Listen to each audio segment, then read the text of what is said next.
পরবর্তী ভিডিও পাওয়ার জন্য চ্যানেলটাকে সাবস্ক্রাইব করুন।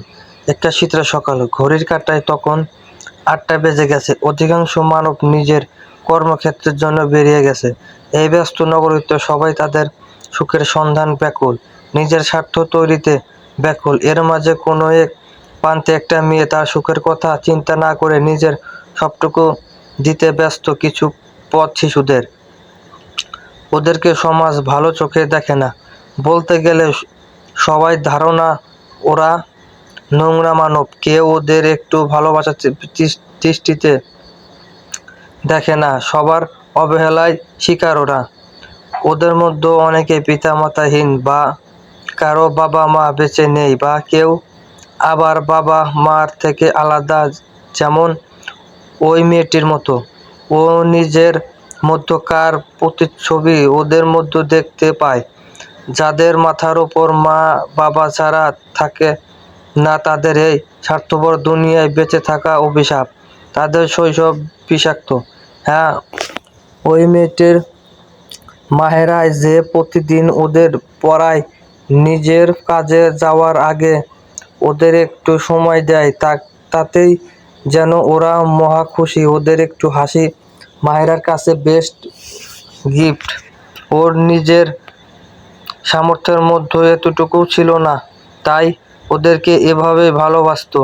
যেখানে বসে ওদের পড়াচ্ছিল সেই জায়গাটা একটু নিরিবিলি, একটু কোলাহল মুক্ত। এই ইট পাথরের শহরে একটুকরো স্থির জায়গা।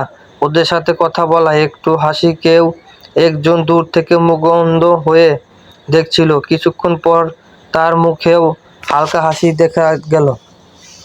ওই লোকটা এই প্রথমবার সত্যিকারের সুখ দেখালো। কেউ এত অল্পতেই এত শান্তি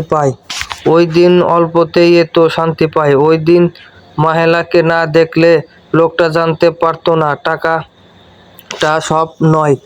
সুখী থাকার জন্য এমন অল্প কিছু সামান্য কারণ যথেষ্ট। অবশ্যই টাকার দরকার, কিন্তু টাকা সব সময় মানুষকে সুখী করতে পারে না।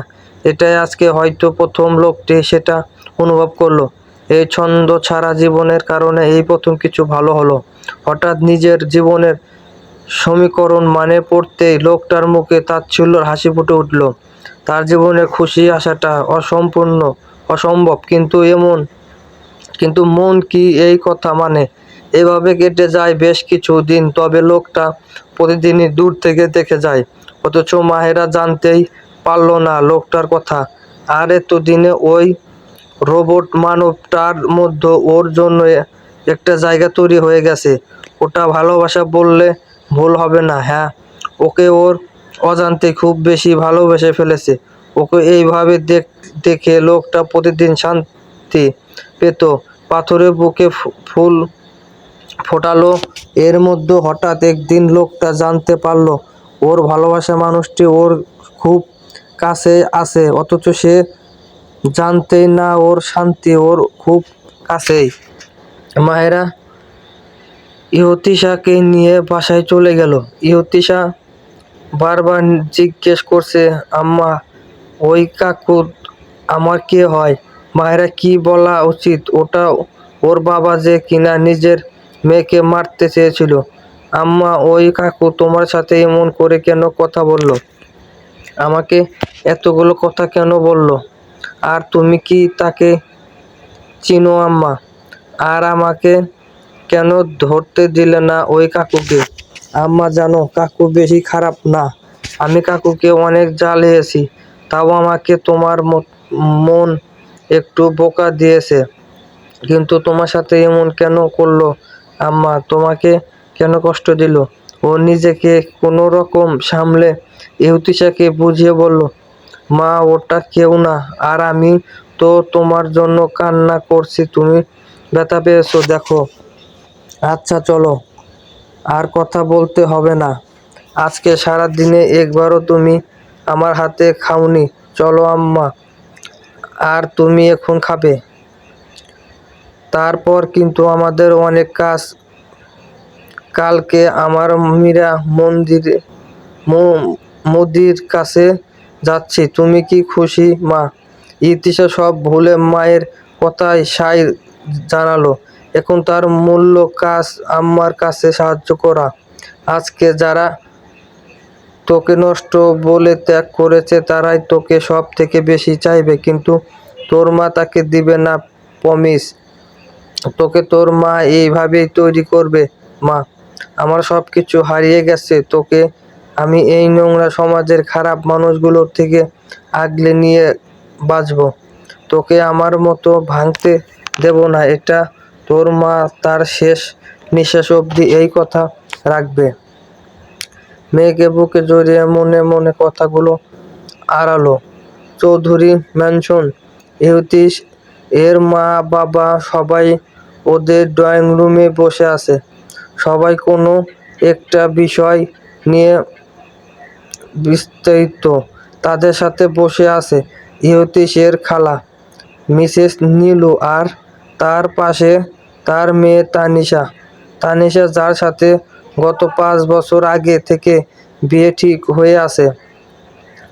আর বর্তমানে সবার আলোচনার বিষয় ইহুতিস আর তানিশার বিয়ে। ওদের যেদিন আংটি বদল অনুষ্ঠানে ছিল, সেই কেন ইহুতিস আসলো না তার কোনো উত্তর এতগুলো দিনেও কেউ জানতে পারে নাই। সবাই কথা বললেও ইহুতিস এর বাবা কোনো কথা বলছে না। সে চুপচাপ বসে আছে। তাকে দেখে মনে হচ্ছে সে কোনো বিষয় নিয়ে খুব চিন্তিত। সবার কথার মাঝে তার ফোন বেজে উঠল। তিনি ফোনটা রিসিভ করে বাইরে চলে গেলেন। ওই পাশ থেকে বলতে শোনা গেল, স্যার, আজকের তারা ঢাকায় ফিরছে, আর ম্যাডাম এইখানকার কোনো এক স্কুলে জয়েন করছে শুনলাম। আচ্ছা, তুমি রাখো, বলে ফোন কেটে দিয়ে চলে এলো। মিস্টার চৌধুরীকে ওনাকে আসতে দেখে ওনার বোন বলল, ভাইজান, আপনি ইহুতিসকে একটা ফোন দিয়ে বাসায় আসতে বলেন, আমাদের ওর সাথে কথা আছে।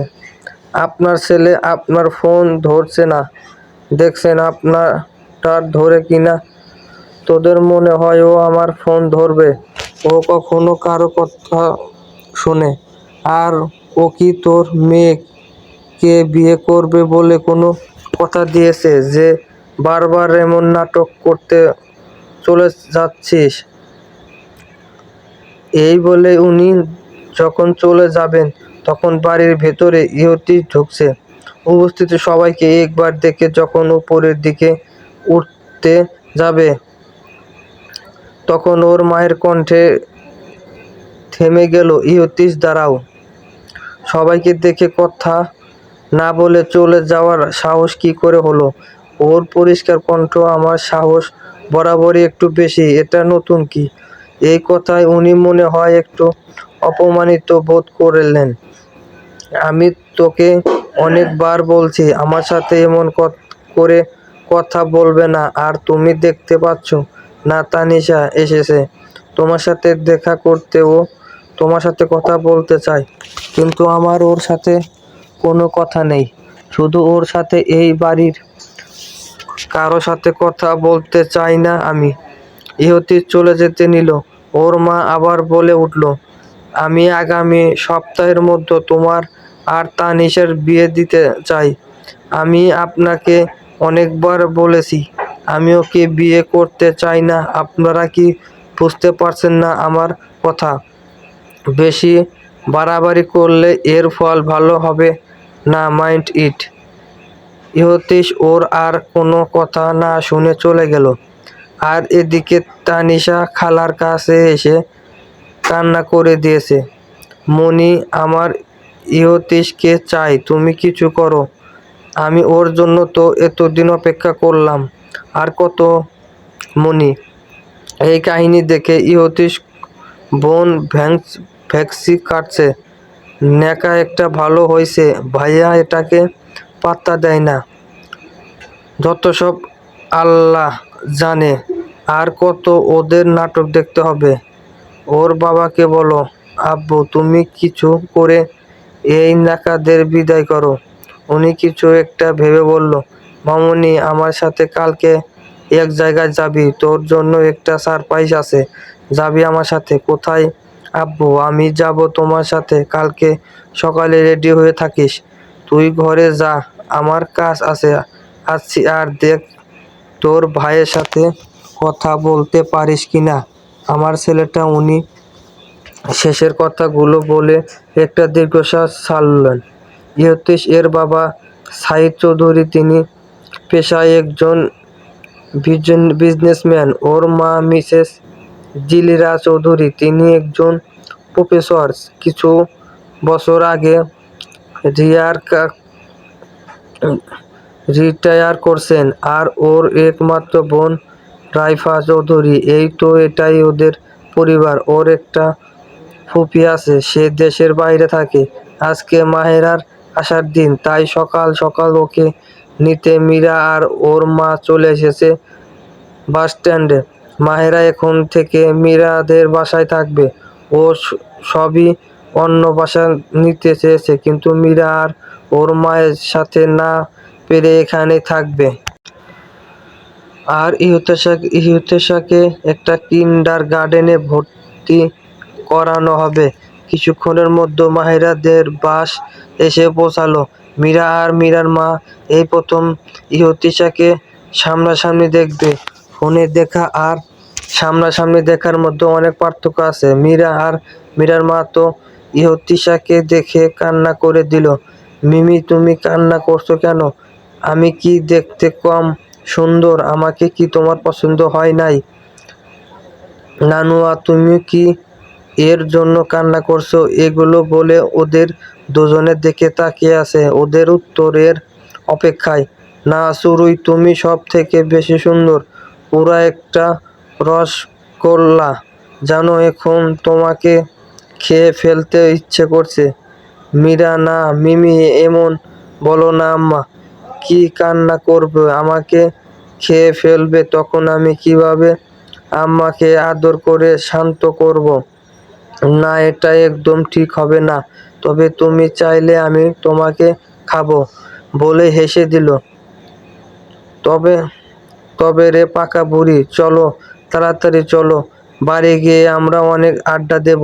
মীরার মা সবার খুনসুটিতে কেটে গেল পুরো একটা দিন। আজকে মাহেরার প্রথম ক্লাস আর ইহতিশার প্রথম স্কুলে যাওয়ার পালা। ওকে এই ওকে এই ওই ওর ক্লাসে দিয়ে মাহেরা স্কুলে চলে গেল। ইহতিশা কিন্ডারগার্টেন আর মাহেরা স্কুল পাশাপাশি। মীরাও মাহেরা সাথে এক জায়গায় কাজ করে। মীরাও একজন টিচার। প্রথম দিনে ইহতিশার দুটো ফ্রেন্ড হয়ে গেছে। সে বর্তমানে তাদের সাথে কথা বলায় ব্যস্ত আছে। তখন কাউকে ওদের পাশে বসতে দেখে তাকিয়ে ইহতিশার মুখে হাসি ফুটল। কাকু, তোমার আমাকে মনে আছে? ওই যে কালকে গাড়িওয়ালা, একদম তোমাকে ভোলা যায়, বিগ জায়েন্ট। আচ্ছা, তুমি কি ব্যস্ত? হ্যাঁ, দেখো ওরা আমার নিউ ফ্রেন্ড, ওদের সাথে খেলছি। তুমিও খেলবে? না। আচ্ছা চলো, তোমার সাথে কেউ একজন দেখা করতে এসেছে, তোমার একটা দাদু। কিন্তু আমি তো কাউকে চিনি না। আর আমার তো একটা নানাই আছে, মীরা মিমির বাবা। আমার তো কোনো দাদু নেই। আর আম্মা অপরিচিত কারো সাথে দেখা করতে বা কথা বলতে না করেছে। আমি যাব না তোমার সাথে, তুমি বরং আমার কাছে তাকে নিয়ে এসো। কালকে একটা বিশেষ পর্ব আছে। ছোট ইহতিশা তার সম্পর্কে কিছু একটা জানাবে। Happy reading. কালকে সবার একটা অভিযোগ ছিল, ইহতিশ কেন এমন মেয়েকে দেখেও কেন অনুভূতি জাগলো না ওর। উত্তর, এতদিন ও স্বীকার করেছে বাচ্চাকে, হঠাৎ এক দেখায় মায়া জন্মালো। সম্ভব নয়, ওটা আস্তে আস্তে হবে। কথা দিচ্ছি ইহতিশ বেস্ট ফাদার হবে। গল্প মাত্র শুরু। আর ইহতিশের পার্সোনালিটিটাই খুব বড্ড রাখছে। ওর ভালো হতে একটু সময় লাগবে। আর ইহতিশ এমন কেন? সব প্রশ্নের উত্তর পাবেন, একটু ধৈর্য ধরুন। Please please. ইহতিশ বিয়ে করবে না বলে চলে যাওয়ার পর থেকে কিছুক্ষণ পর পর তানিশা কান্না করে যাচ্ছে। কালকে তো অপমানিত হওয়ার পর এরা দুই মা মেয়ে এখনো নিজের বাড়িতে যায় নাই, আর ওকে থামানোর জন্য মিসেস চৌধুরী অনেক কিছু করে বুঝিয়ে যাচ্ছে। তাতে কাজের কিছু হচ্ছে না, বরং মেয়েটার ঢং আর বাড়ছে। মা, কান্না করিস না, আমি আসি তো, সব ঠিক করে দেব, একটু শান্ত হ। তোর বিয়ে ইহতীশের সাথেই, 1 সপ্তাহ পরেই তোর বিয়ে হবে। তোর মনি তোকে কথা দিচ্ছে, আর তোকে অপেক্ষা করতে হবে না। তুই এবার কান্না বন্ধ কর মা, কালকে থেকে কিছু খাসনি, এখন অন্তত কিছু খেয়ে নে মা। এমন সুন্দর কথা শুনে তানিশা মিসেস চৌধুরীকে জড়িয়ে ধরে বলল, মনি তুমি খুব ভালো, তাই তো তোমাকে এত ভালোবাসি। আচ্ছা চল, আর বলতে হবে না। এইদিকে ওনার মনে আরেক চিন্তা, উনি জানেন ওনার ছেলে কেমন, যা একবার না বলবে তা কখনো মা ওকে দাঁড়া করানো সম্ভব নয়। কথা তো দিলেন বোনের মেয়ে, কিন্তু রাখতে পারবে না কিনা তাতে সন্দেহ আছে। আজকে যেহেতু মাহেরার প্রথম ক্লাস ছিল, তাই শুধু পরিচয় পূর্বের পরেই ক্লাস শেষ করে চলে এসেছে। আজকে মাহেরা তাড়াতাড়ি ছুটি নিয়েছে, এর মূল কারণ ইহতিশা, ওকেও তো তাড়াতাড়ি আনতে হবে। ওর তো আজকে প্রথম দিন, আর ওই মেয়ে যে চঞ্চল, তাতে কাউকে না জ্বালিয়ে শান্ত থাকবে না। নতুন জায়গায় আবার কোথায় বেরিয়ে যায় না যায়, ততই পাকা পাকা কথা বলুক। আসলে তো এখনো বাচ্চা, যদি কেউ ভুলেও একবার বাচ্চা বলতে পারে তার আর রক্ষা নেই। বাচ্চা শোনার পর উত্তরে বলবে, এই আমাকে একদম বাচ্চা বলবেন না, আমার আম্মা বলেছে আমি বিগ সাইন্ট, তাই আমি বড়। কথাগুলো ভাবতে ভাবতে মাহেরা হাসছিল। মীরার ডাকে মনোযোগ ভাঙলো। এই মাহি, তুই এমন একা একা হাঁটছিস কেন? তাকে আবার জিন ধরলো না তো? এই কে, কোথায় হাসো? দেখো আমার শান্ত বান্ধবীকে নরম পেয়ে ভূতে ধরেছে। এই চুপ কর, একদম বাজে কথা বলবি না। আমি কই আসছিলাম, তুই ভুল দেখছিস। আচ্ছা চল, তুইও তো বের হবি, তোর জামাইয়ের সাথে দেখা করতে চল। কথা বলতে বলতে দুজনে বেরিয়ে পড়ল। মাহি যাবে ওর মেয়ের কাছে, আর মীরা যাবে জামাইয়ের সাথে দেখা করতে। মীরার আকদ হয়েছে কিছুদিন আগে, ওকে এখনো উঠিয়ে নেওয়া হয় নাই। কিছুদিন পর ওকে উঠিয়ে নিয়ে যাবে। ইহতিশা তখন বলল, কিন্তু আমি তো কাউকে চিনি না, আর আমার তো একটা নানাই আছে। মীরা, মিমির বাবা, আমার তো কোনো দাদু নেই, আর আম্মা অপরিচিত কারো সাথে দেখা করতে বা কথা বলতে না করেছে। আমি যাব না তোমাদের সাথে, তুমি বরং আমার কাছে তাকে নিয়ে এসো। এটা শুনে ঈশান বলল, আচ্ছা তুমি বসো, আমি তাদের নিয়ে আসছি। কাকু, তুমি একটু তাড়াতাড়ি ওদের নিয়ে এসো। একটু পর আম্মা আমাকে নিতে এসে যদি দেখে আমি আম্মার কথা না শুনে অপরিচিত কারো সাথে কথা বলছি, তাইলে আম্মা কষ্ট পাবে।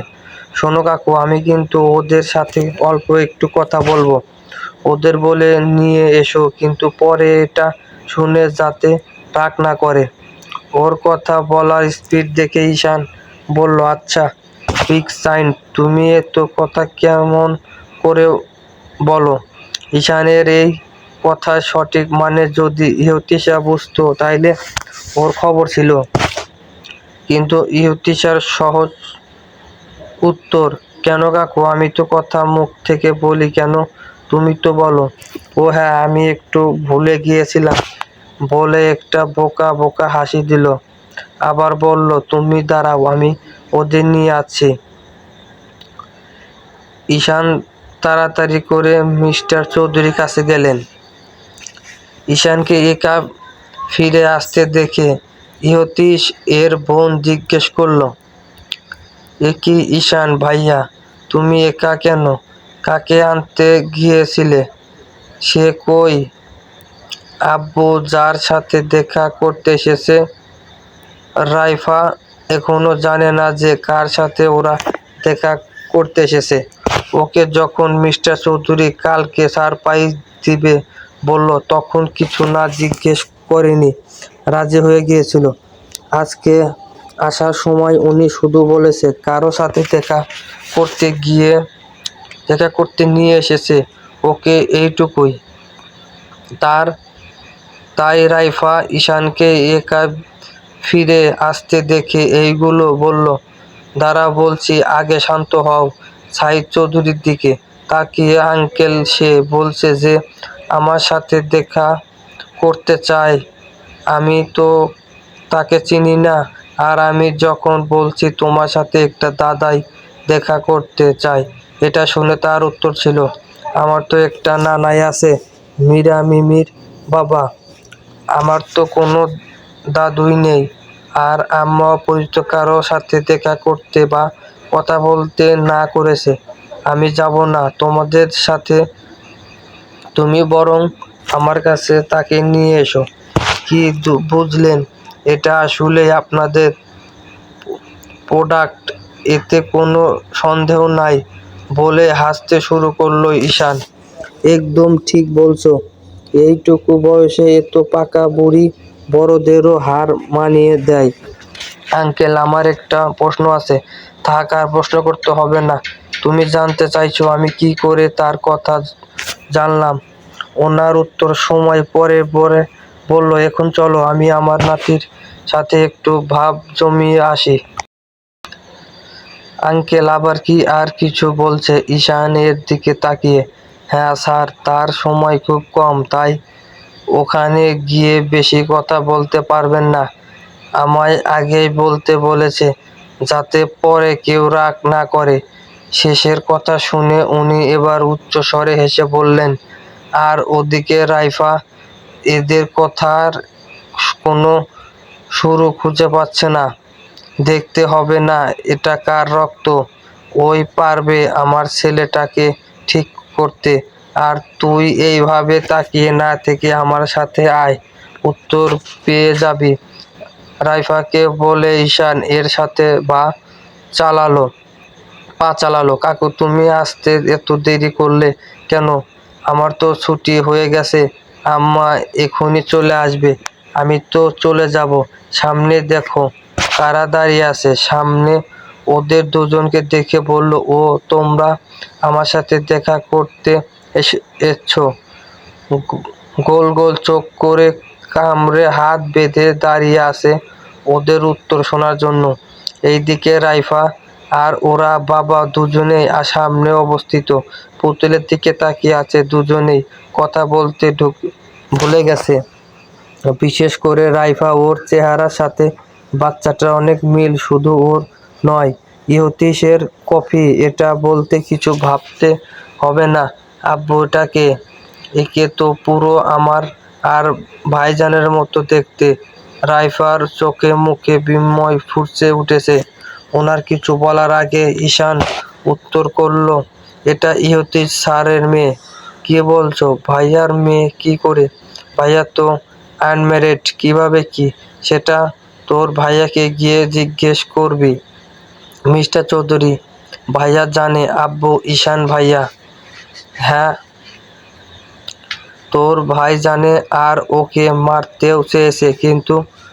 কি কিন্তু কি আব্বু? কিন্তু ওর মা ওকে যুদ্ধ করে বাঁচিয়ে রেখেছে। আর তোর বেয়াদব ভাইকে এই মেয়েই ঠিক করতে পারবে। আব্বু, আজকে যে ব্যাটটা উদ্বোধন হবে ওটা কি ওর জন্য? মানে ওর আসার উপলক্ষে ওকে নিতেই আমার এখানে এসেছি। হ্যাঁ, এইটুকুর কথা রাইফাকে অবাক করার জন্য যথেষ্ট ছিল। এই বুড়ো দাদুই, এই সুন্দরী আন্টি, তোমার কি আমাকে দেখছো না? সেই তখন থেকে নিজেদের মধ্যে কথা বলে যাচ্ছ। তাইলে আমার সাথে দেখা করতে কেন এসেছো? একটু নিচু হও, আমি তোমাদের কথা শুনি। রাইফা ওর এমন ডাক শুনে ভ্যাবাচ্যাকা খেয়ে গেল। তুই আমাদের কি বলে ডাকলে কেন? তুমি একটু সুন্দরী, তাই আমাকে সুন্দরী আন্টি আর বুড়ো লোকটাকে বুড়ো দাদুই ডাকলাম। অবশ্য তুমি আমার মতো এত সুন্দর না, আমি জানি। আমি একটু বেশি সুন্দর সবার থেকে, এটা আমার আম্মা বলেছে। আর আমার আম্মা আমাকে কখনো মিথ্যা বলে না। এত বড় প্রশ্নের এত ছোট উত্তর আম্মু আব্বু কোথায়? পুরো মাকেও ছাড়িয়ে যাবে আব্বু, তাই না? একদম। রাইফা এগিয়ে গিয়ে ওকে কাছে টেনে নিয়ে অনেকগুলো আদর করলো। তুমি আমাকে দেখো, কান্না কেন করছো বুড়ো দাদুই? তোমার কি কষ্ট হচ্ছে যে সুন্দরী আন্টি আমাকে আদর করছে, তোমাকে না করে? উনি হেসে জানালেন, না, একদম না। আমার তো আমাকে আদর করতে ইচ্ছে করছে, তাই আমি কান্না করছি। তোমার নাম কি বাচ্চা? আমাকে একদম বাচ্চা বলবে না সুন্দরী আন্টি। আমি বড় কাকু, তুমি কিছু বলো না আমাকে বাচ্চা বলছে। আচ্ছা বলো, তোমার নাম কি সোনা? আমার নাম আইভিনা শেখ ইহতিশা। তোমার? রাইফা চৌধুরী। তুমি জানো আমি তোমার কি হই? না বললে জানবো কেমন করে? তুমি কি বোকা কথা বললো? ইহতিশা, আমি তোমার নিজের ফুপি, আর বুড়ো দাদুই তোমার নিজের দাদুই হয়। রাইফা, কিন্তু আম্মা তো আমাকে তোমাদের কথা কখনো বলে নাই। আমার তো শুধু একটা মিমি, একটা নানুই আর একটা নানাই আছে, আর তো কিছু নেই। ও আর নতুন ওই কাকুর সাথে একটা গাড়িওয়ালা কাকুকে চিনি। ওর শেষের কথাগুলো শুনে ঈশান রাইফা নিজে জিজ্ঞেস করলো, ভাইয়া কাকু তো তুমি, আর এই গাড়িওয়ালা কাকুটা কে? ওরা স্যারকেও গাড়িওয়ালা কাকু বলে। ভাইয়া কেউ চিনে চিনে কি করে? তুই এত প্রশ্ন না করে ওকে নিয়ে তাড়াতাড়ি চল, একে তো দুপুর। তার উপরে সবাই বিরক্ত হচ্ছে অনেকক্ষণে ধরে, সবাই আমার আর আমার গেস্ট এর জন্য ওয়েট করছে। ওকে নিয়ে তাড়াতাড়ি চল। মিস্টার চৌধুরী সাইদ চৌধুরী ইহতিশার কাছে এসে বলল, দাদু, তুমি তোমার বাবার সাথে দেখা করতে চাও? জানো বুড়ো দাদুই আম্মা বলে আমার বাবা নেই, এখন কোথায় থেকে আসলো? তুমি চলো আমার সাথে, আমি তোমার বাবার সাথে দেখা করিয়ে দেব। আম্মা এসে আমাকে না পেলে খুঁজবে, কষ্ট পাবে, চিন্তা করবে। আমাকে কোথায় পাবে তাইলে? তুমি চিন্তা করো না, আমার মামদের বলে যাচ্ছি মা এসেছি। আচ্ছা চলো দাদুই। ছোট মন তো আর এত কিছু বোঝে না, ওকে ওর বাবার কাছে নিয়ে যাবে ইহতিশা এখন মহা খুশি। আম্মাকে জিজ্ঞেস করলেও আম্মা খালি বলে, সবার বাবা থাকে না। আজকে যখন সুযোগ এসেছে, তাই ওকে ওর বাবার কাছে যেতে হবে। এই রাতে ধামাকা আছে, সবাই তৈরি তো? চলবে।